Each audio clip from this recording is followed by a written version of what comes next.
ఖచ్చితంగా వాళ్ళందరూ కూడా మళ్ళీ నిజాలు ప్రజలు తెలుసుకుని ఇది రాజకీయ నాయకులు ఆడుతున్న తంతు అనేది తెలుసుకున్న తర్వాత కలిసి ఉండాలన్నది వాళ్ళు ఎక్కువగా ప్రజానీకంలో ఉంది కాబట్టి తెలంగాణకు సంబంధించి వాళ్ళందరూ మళ్ళీ అదే కోరిక ప్రకారం వస్తారు. వాళ్ళు వచ్చిన కోరికలకు వీళ్ళందరూ కూడా మా నాయకులందరూ కూడా తిరిగి వస్తారని చాలా బలమైన నమ్మకంతో ఉన్నారు. దానికి ప్రతీకగా నిజం చేస్తూ ఈ రోజున ఖమ్మం జిల్లా వాస్తవ్యులందరూ వచ్చి నాతోటి ఎంత మాట్లాడారు. అన్ని ప్రాంతాల నుంచి వచ్చారు.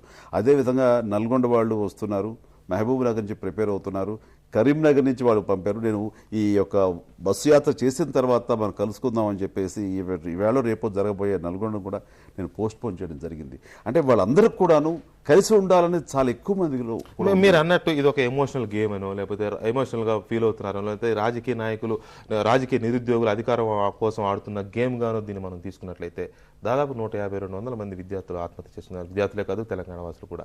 అంటే దాన్ని మనం ఎలా చూడాలి? అంటే మనం వాస్తవ పరిస్థితులు పునాదిగా ఆలోచిద్దాం. మనం మీరు ఒక ప్రజారాజ్యం పార్టీ నాయకుడిగా కాకుండా, నేను జర్నలిస్ట్గా కాకుండా అక్కడున్న పరిస్థితి మనం విశ్లేషిద్దాం. వాళ్ళు ఆత్మహత్యలు చేసుకుని చనిపోవడానికి కారణం ఏంటంటారు? నిజంగా మీరు ఆలోచించండి, చనిపోయినటువంటి వాళ్ళు ఏ తరహా మెంటల్ కండిషన్, ఏ తరహా మానసిక పరిస్థితి, ఏ రకంగా ఉన్నటువంటి ఏజ్ కానీ అన్నీ మీరు చూడండి.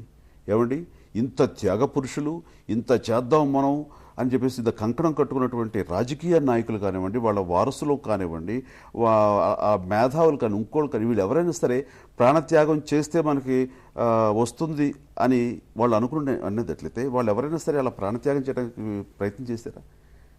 వాళ్ళందరూ కలిసి వీళ్ళని ఆ రకంగా వీళ్ళ మాటలతో పరిస్థితిని ఆ రకంగా సిచ్యువేషన్ తీసుకొచ్చి ఆ అమాయకంగా ఆ యొక్క ఆవేశమే ప్రధానంగా ఉండేటువంటి ఒక ఏజ్లో వాళ్ళని ప్రకోపించి వాళ్ళందరూ కలిసి ప్రేరేపించి వాళ్ళు ఆ మానసిక పరిస్థితి ఆ రకంగా మరణం వైపు లేదా సూసైడ్ వైపు వెళ్లేందుకు గాను చేస్తున్నారు. నిజంగా మానసికంగా వాళ్ళు చేసినట్టు ఇదే తప్పండి.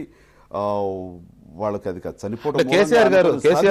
కేసీఆర్ గారు తీసుకున్న నిరాహార దీక్ష అప్పుడు చేసింది మీకు ప్రాణత్యాగానికి సిద్ధపడ్డట్టు కనిపించట్లేదా కేసీఆర్ గారు?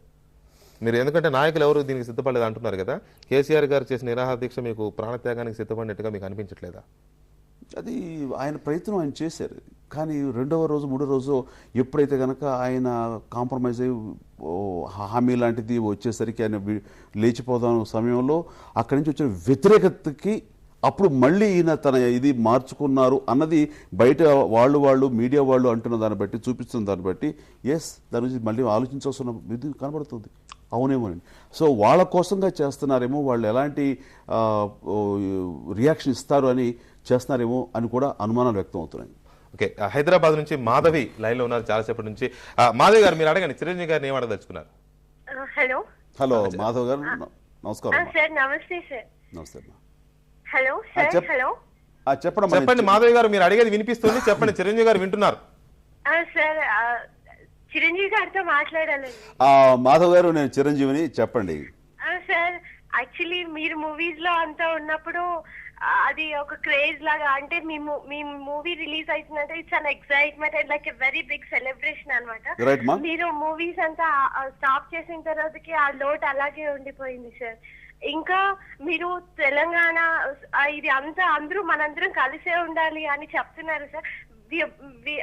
Sir I'm very excited sir, please let me మేము తెలంగాణలో ఉన్నా కానీ okay sir, let me talk to you sir. మేము తెలంగాణలో ఉన్నా కానీ మీరు హానెస్ట్ గా అందరూ కలిసి ఉండాలని మీరు చెప్పేది, so many people are there to support you sir. కాకపోతే మీడియా అంతా కూడా ఇది వద్దు అనే వాళ్ళని ఎక్స్పోజ్ చేసినంతగా the people who want to live together, Telugu వాళ్ళంతా మనంతా కలిసే ఉండాలి అని చెప్పే వాళ్ళని కూడా అంతే ఎక్స్పోజ్ చేయాలి. అందుకే చిరంజీవి గారిని కూర్చోబెట్టాం మాధవ్ గారు. మీరు చేసే మంచి పనులకు కూడా ఎక్కువ ఇంపార్టెన్స్ ఇస్తే మీరు ఇంకా బాగా పైకి వస్తారు సార్. ఇంకా మాధవ్ గారు చాలా మంది వెయిట్ చేస్తున్నారు, మీరు చాలా బాగా మాట్లాడారు చిరంజీవి గారితో.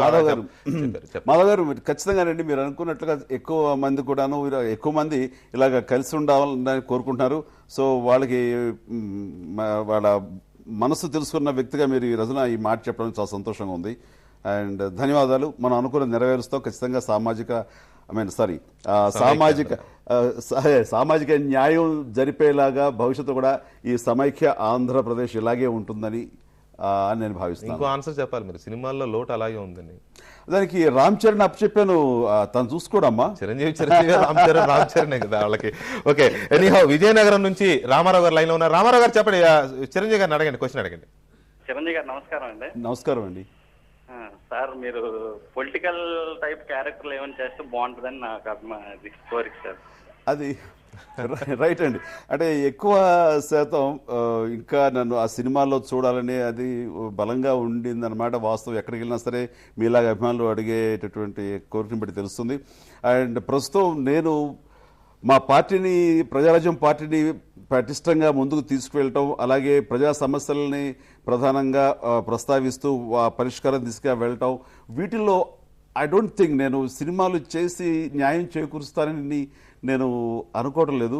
బట్ ఇది ఒక నిర్మాణం పూర్తి స్థాయిలో అయిన తర్వాత, అన్ని విధాలుగా పగడ్బందీగా ఉన్న తర్వాత, నిజంగా టైం కుదిరి ఆ టైంలో ఒక ప్రజలకి ఒక చక్కటి మెసేజ్ అని ఇవ్వగలను సినిమాల ద్వారా, ఇట్స్ అ పవర్ఫుల్ మీడియా అని అనుకున్నప్పుడు ప్రజలకి ఆ రకంగా మీ మాటకు అడ్డొస్తున్నాను నేను.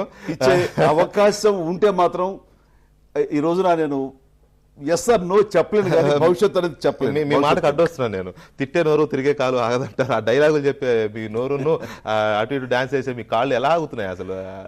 లేదండి, అంటే అసలు ఈ రాజకీయాల్లోకి వచ్చిన దగ్గర నుంచి అసలు క్షణం ఒక నిమిషం కూడా నేను సినిమాల గురించి ఆలోచించలేదండి. ఎంతసేపు వీటి మీదే ఉన్నాను. నాకు ఉన్న టైమే సరిపోవటం లేదేమో అనిపిస్తుంది.